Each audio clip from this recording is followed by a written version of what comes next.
Hello, my friends, and welcome to the Secrets of a Witch podcast with me, Sabrina Scott. On this show, I talk about life, love, healing, spirituality, witchcraft, magic, feminine energy, living a good life, and all of the things, everything in between. Hello. Happy 2026. Happy New Year. This is my first episode of the new year, and I hope that the transition from one year to the next was a really good one for you guys. Personally, it is a shift that I'm really excited about.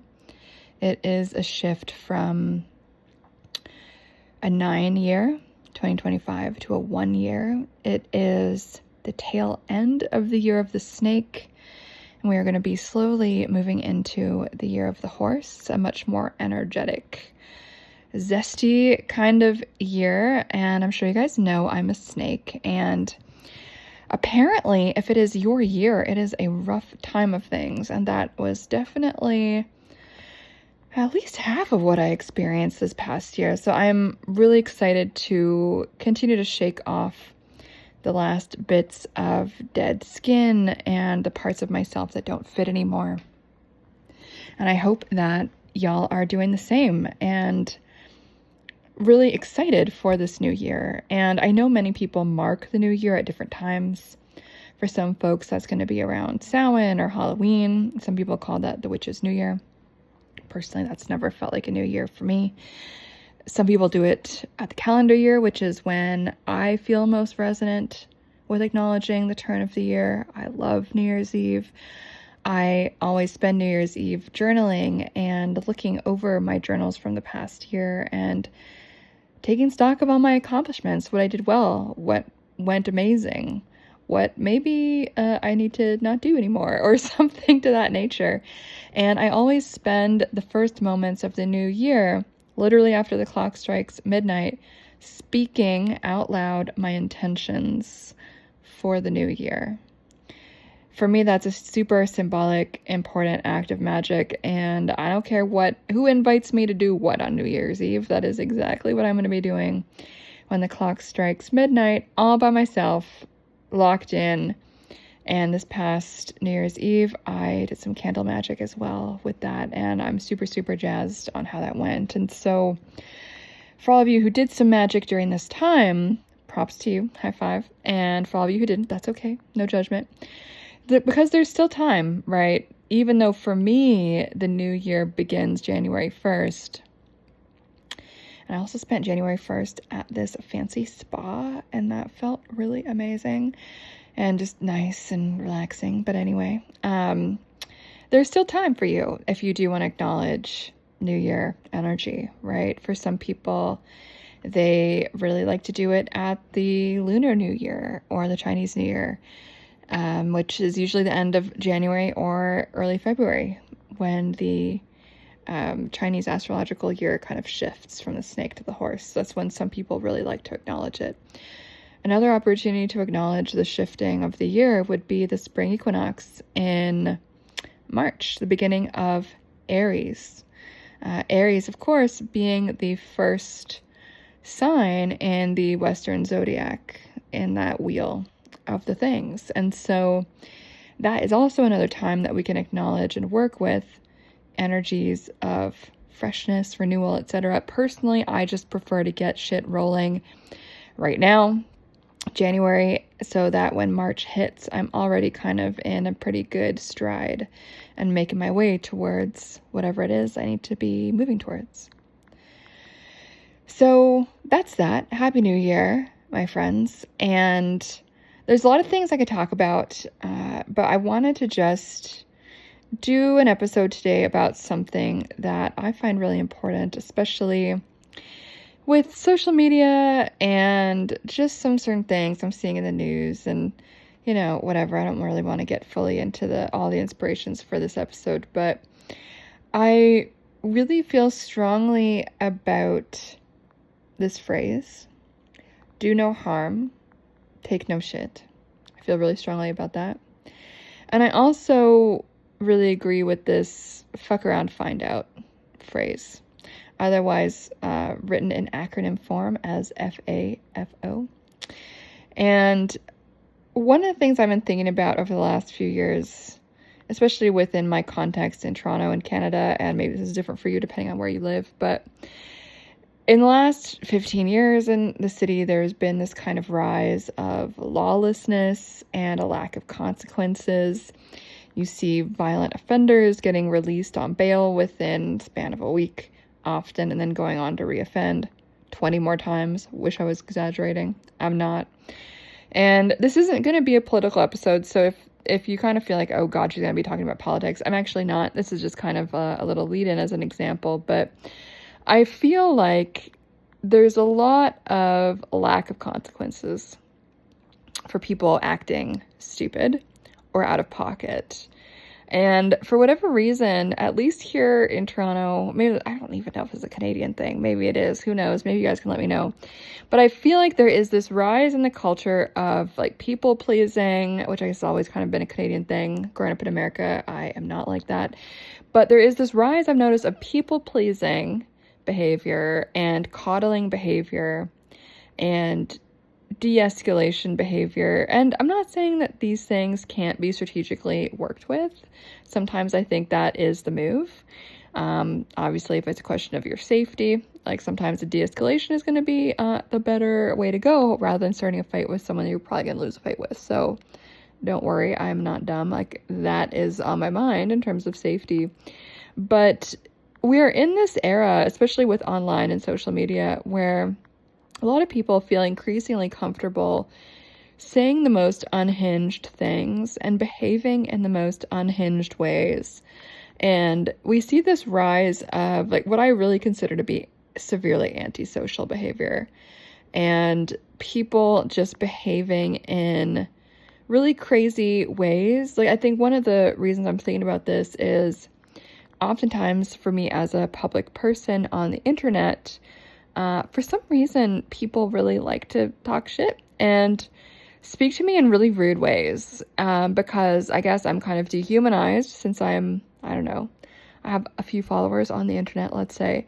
And so since I have a few followers on the internet, a lot of people will, let's say, dehumanize me and just speak to me as though I'm not a human being and just be incredibly rude. Where it's like, I know if they saw me in person, they would never say that to me to my face. And I think whenever people do this, I do tend to clap back because I think that's the appropriate thing to do. And the thing that I find super interesting is a lot of people will be shocked by that. Like they will kind of expect me to cower beneath them and apologize and, beg for forgiveness or whatever. Like this happened to me earlier today. I was sharing a political opinion online and someone had said that they were disappointed in me. They're a fan of my work and now they were disappointed.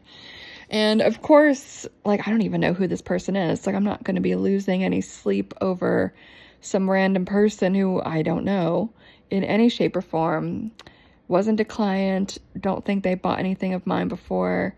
Like, I don't know don't recognize their name. Like, don't know who this is now disappointed in me. And so obviously I didn't react in a nice way. Like obviously I've reacted in my typical type of way, which is a clap back, completely unashamed, and with some verbal force, let's say.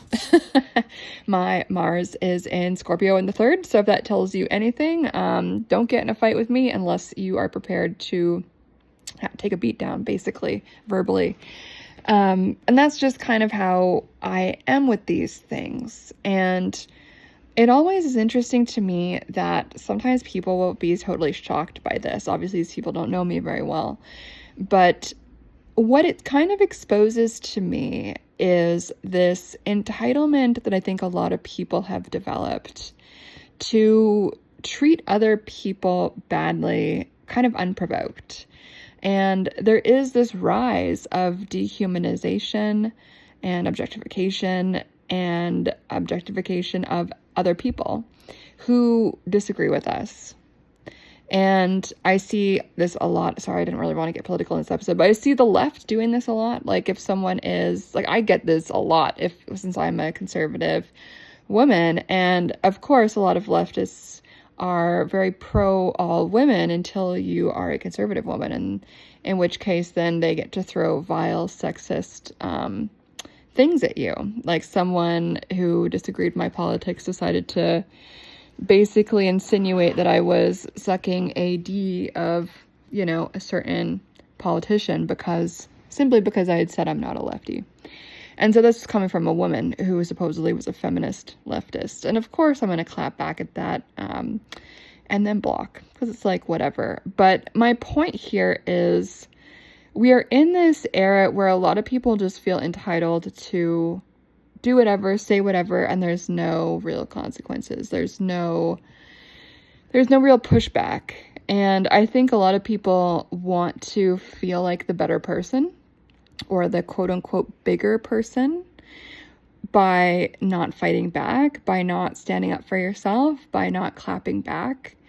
And I really don't think it makes someone the bigger person to not defend yourself.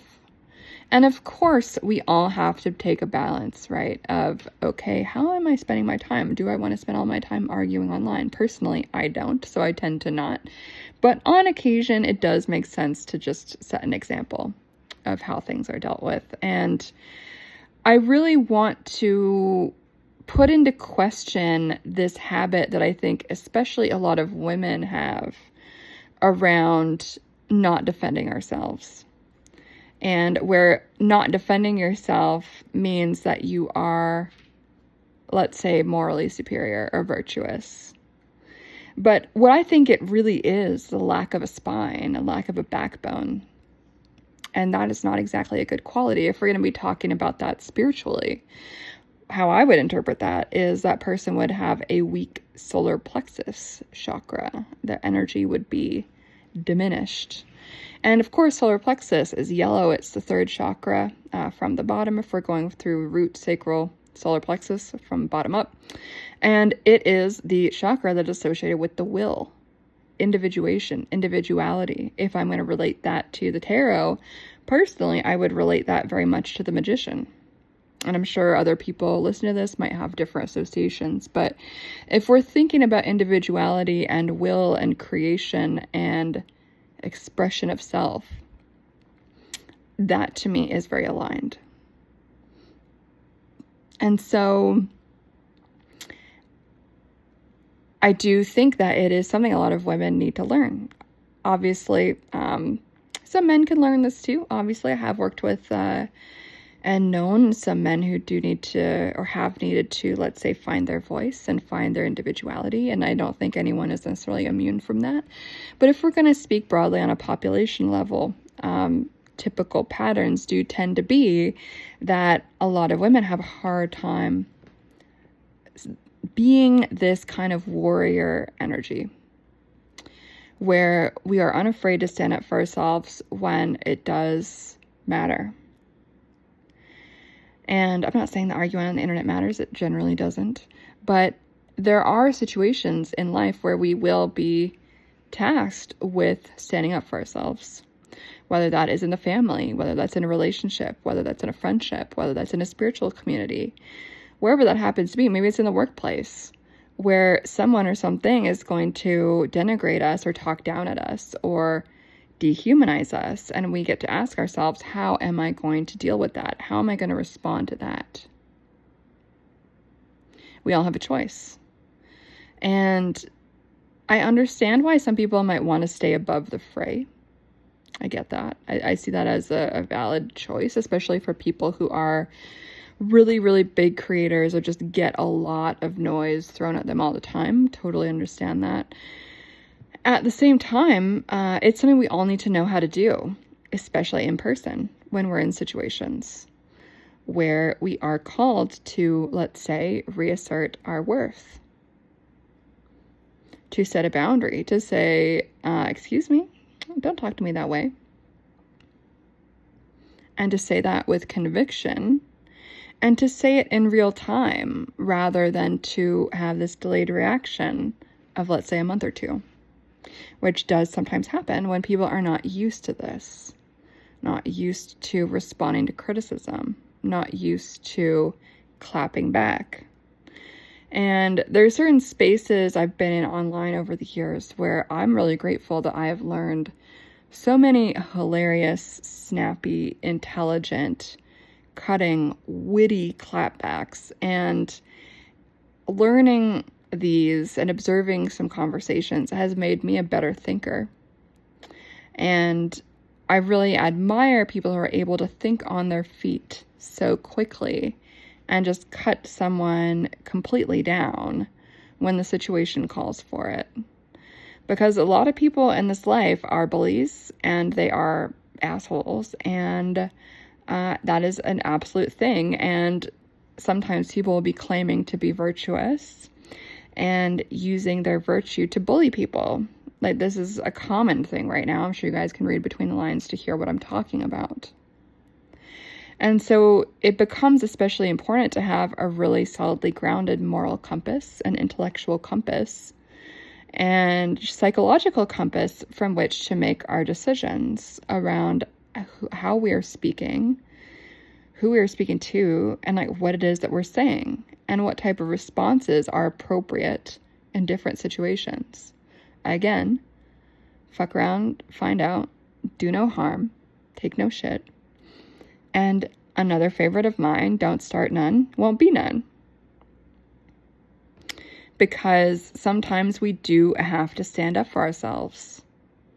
And I really don't believe anyone on this planet, and especially anyone listening to this podcast and taking their spiritual work and their personal growth seriously, none of y'all should be on this earth being doormats, allowing people to step on you. You are worth more than that. And maybe you were stepped on as a child. That's usually where we begin to normalize this type of treatment. We don't even necessarily realize that anything is wrong with that for many years. That can be the case. You know, in my own life, I didn't realize I was so neglected until actually probably my 30s. Like, I knew it in my 20s from my childhood, but it didn't really land deep, probably until I was in my early 30s, which is crazily recent, right? So it's a learning process. We're always learning these things and how certain things have, let's say, sat with us for a long time.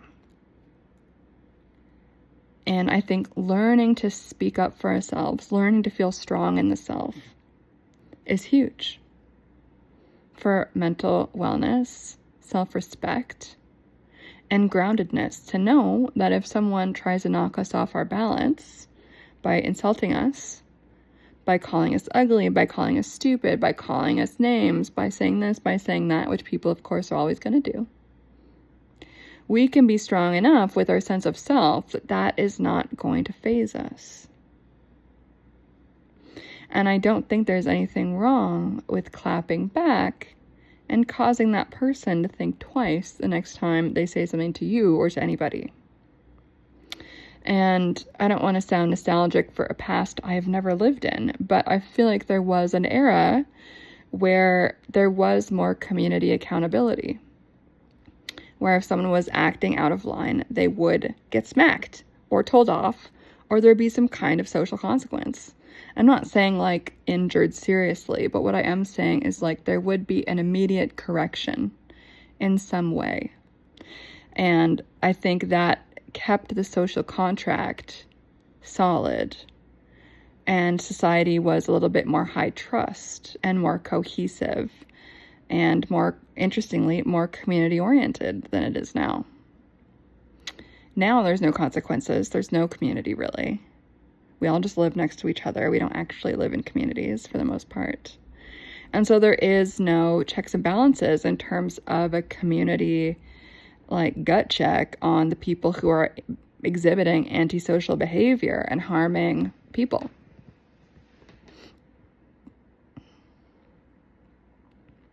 And so again, do no harm, take no shit. Don't start things, but absolutely be willing and able to finish them. Why? Self-respect, for one.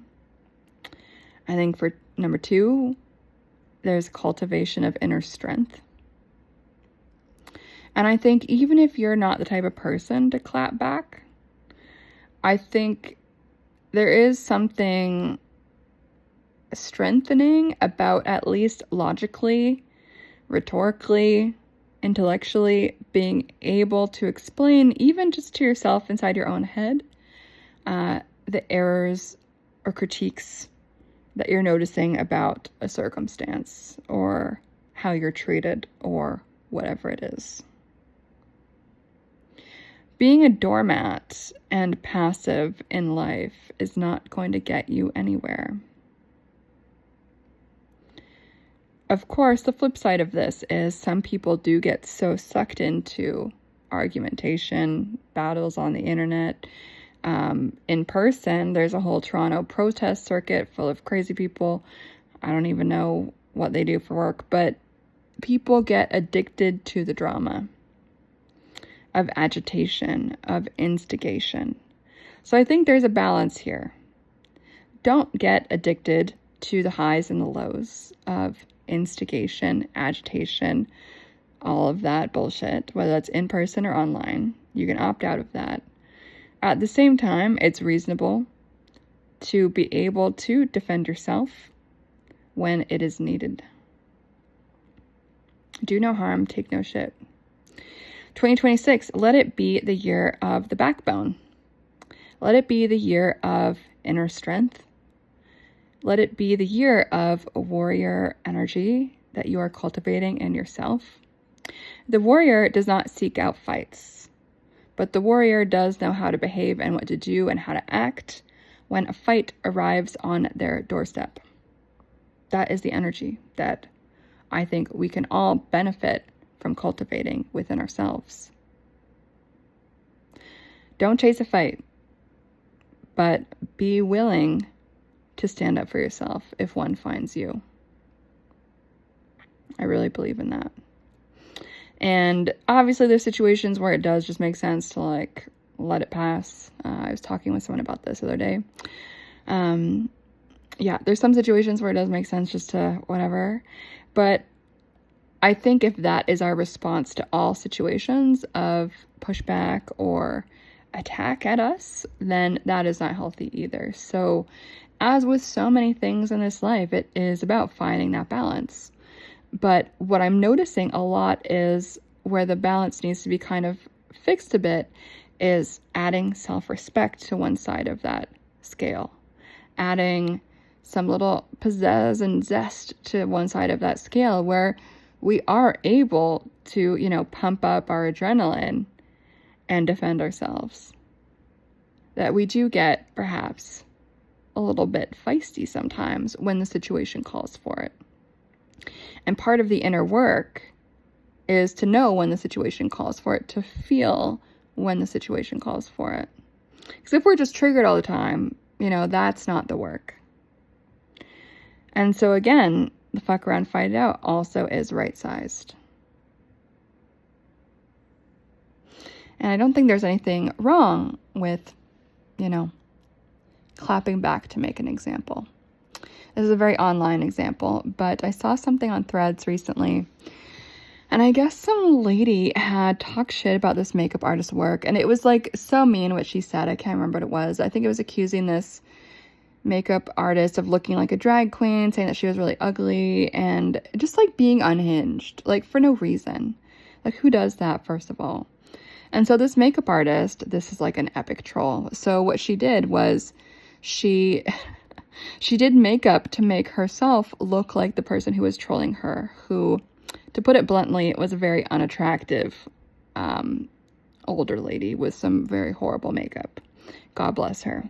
And that is a really funny way of dealing with someone who is talking shit in a way that basically slaps them in the face, so to speak. She's calling out this lady for being ugly and then calling someone else ugly. So it's like, hello, what is wrong with you?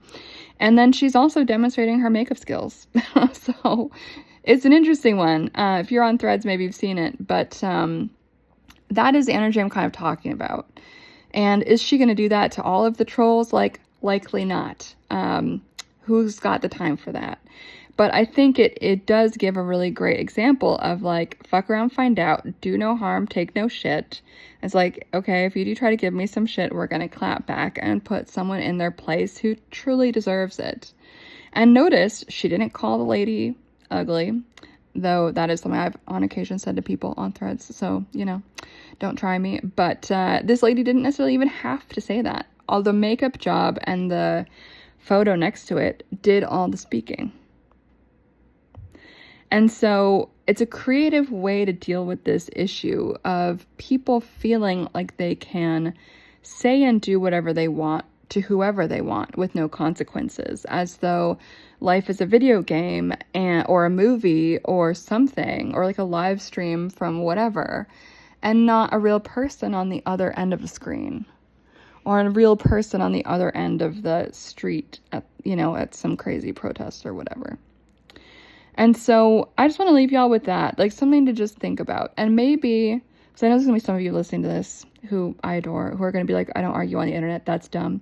But, which is totally fine, that's cool. Please don't. Please stay true to yourself and don't. However, ask, are there moments in your own life where you can stand up for yourself a bit? Maybe even quietly, it doesn't have to be loud. Can you stand up for yourself? And sometimes when we do feel these flashes of anger or frustration, what that really can be, not always, but sometimes, depending on the person, depending on the circumstance. What I've encountered with this for a lot of people is that flash of anger, however unfamiliar and uncomfortable it may be, that trickles up or flickers up or whatever, can be a sign that we're finally connecting with our self-worth and our self-respect. When we're angry at being mistreated by someone who should know better, especially, that can be a sign of self-respect. Awakening. Because for some folks, it takes a while to awaken that. And there's no shame in that. We're all on a journey. All right, y'all, that's it for me. Hope you enjoyed. If you loved or hated this episode, please let me know. Hopefully you loved it. If you do enjoy this show, please do, if you're watching or listening to this on YouTube, give me a thumbs up and a subscribe. If you're on Spotify or Apple Podcasts, please do subscribe or whatever the hell it is you need to do over there. If you found this interesting, send it to a friend. I am also still doing year ahead tarot readings for people, so please do hit me up if you're interested in one of those. And also, finally, my coaching page is up on my website. So I'm super excited to be offering one-on-one coaching services now. And I have been doing it for quite a few years now. So I'm just really slow at getting that website up. So do go check it out, sabrinamscott.com. You can see everything you need to know. And my YouTube has been popping off lately. Actually, I've had some of these podcast episodes on YouTube go up to 70,000 views, and another one was up to 80,000 views last time I looked, which is absolutely batshit crazy. I still don't understand how or why, but I'm not going to question it. So go check it out, please. Do the thing, YouTube, whatever. Much love, y'all. Happy New Year. I would love to know what your New Year's resolutions are. And actually, if you have not yet watched or listened to the January 2026 month ahead tarot forecast over on YouTube, that is over there. So just click live, because that is where all the live streams are. And that is over at youtube.com/Sabrina Scott. No M. I guess there's less Sabrinas over on YouTube. So again, my website, sabrinamscott.com, youtube.com/Sabrina Scott. Catch you guys on the flip side. Talk to you soon. Bye.